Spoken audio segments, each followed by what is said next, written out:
Hi,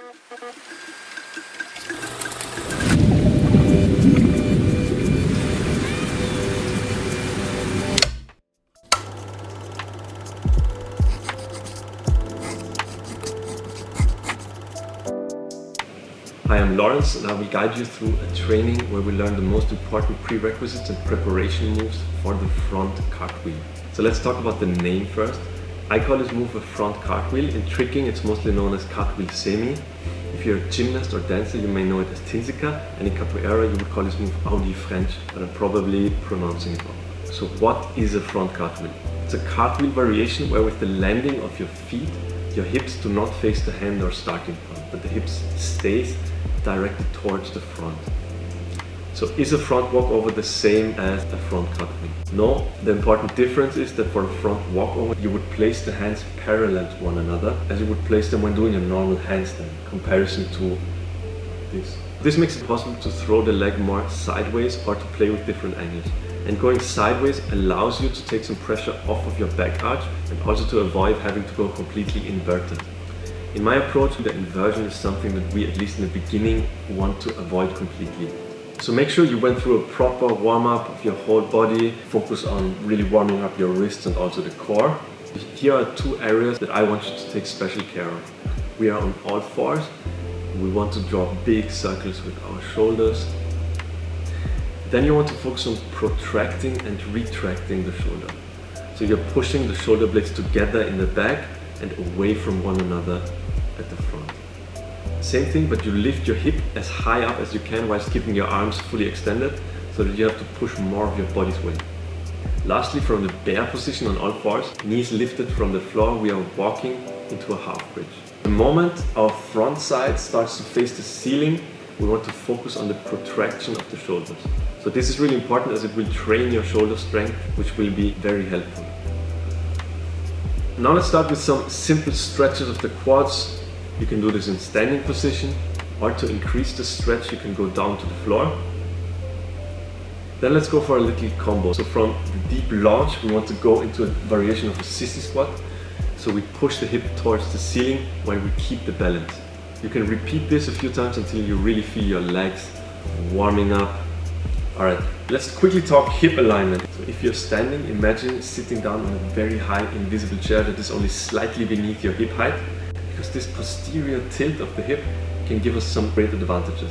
If we are actively tilting and at the same time engaging with our lower abs and core, we can take some pressure away from the lower back when we go into our back arch or extension. Let's do a little drill. So from standing, we're looking over the sides, arching towards the back, tapping on areas that we can confidently reach with our hands. So slowly we want to progress to be able to at some point reach our heels. The last challenge is to be able to rest your whole hand into the floor and to carry some weight before pushing back up. So during this whole drill, make sure that you're never collapsing with your hip and that there's a good distance between the hips and the heels at all times. Alright, here's the first progression. We start from the bear position. If you start walking to the right hand side, your fingers of the right hand want to face the left hand. So you rotate them inward and then we just walk into our half bridge and back. We do this to condition our arms, shoulders, hips. Make sure that every time you're arriving in your half bridge, push your hip up to the ceiling. That's how we strengthen the lower body.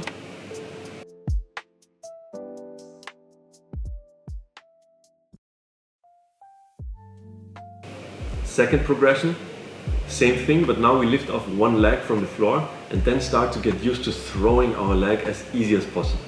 So we're throwing the leg to then land in our half bridge. The goal is to do some of the rotation that we need in order to land in the half bridge mid-air. So we want to turn less and less after we have landed. So here you're now able to already start playing with how high or low you want to throw the leg until you find a comfortable angle where you do most of to all of the rotation mid-air, meaning before landing. Progression 3. We start with the same entrance, but now we simply add the standing up motion. Little reminder, if you really practice this drill and you manage to do the last variation of it, you should be able to find your way up into standing easily. And make sure that your hip is at no point collapsing, meaning there is a good distance from your hip to the hand and to the floor when you're pushing up. Progression 4. So now we are using a low cartwheel motion to change the entrance of our flow. So we will start from standing, dropping into a deep squat, chest almost touching the knee until we're down in the prior position where we are now ready to throw the leg and again push back up into standing. If this progression now starts to feel easy, you're ready to play with the angle and increase the inversion by throwing the leg up higher and higher. Alright, that was part 1. Let's move to part 2. So for the second part, you want to find an obstacle that does not slide nor move. Anything below hip level works for this. So now we're going into a cartwheel-ish motion, but the focus is on the front cartwheel landing. So here we don't want to turn our feet or hip at all after landing. So you want to practice this until you are really able to finish the complete rotation of the hip before you have landed. Make sure to practice both sides, as this one will not be hard to manage even on your bad side. Before we now move to the most common mistakes, I want to explain why I think practicing these two parts is sufficient practice material to learn the front cartwheel. Let's start with the second part. So you can now start using lower and lower obstacles, and you will approach a very natural and fast forward way to learn a decent inverted front cartwheel, with a focus more on the landing part. On the other side, if you practice part 1, meaning you start throwing your leg on a low level and then go higher and higher and higher, you also have a very natural progression on how to learn the front cartwheel, with a focus more on the first part of the movement and less on the landing part. Alright, so here are the most common mistakes.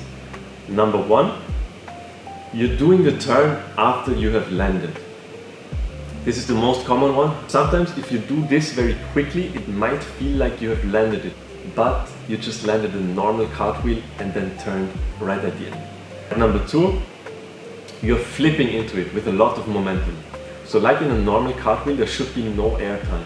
It's just one limb after another, so you should not need a ton of momentum. Number 3, you're too focused on landing on one leg. Don't forget, you can go back to part 2, find an obstacle and see what the lowest level is where you can still manage to land on one leg. Alright, that's it, there you have it. So make sure to take good care of your bodies, make sure to do all of the warm-up that you need. And also when you're approaching a new move, make sure to always train the basics, always train the progressions that will help you for it, and life gets much easier.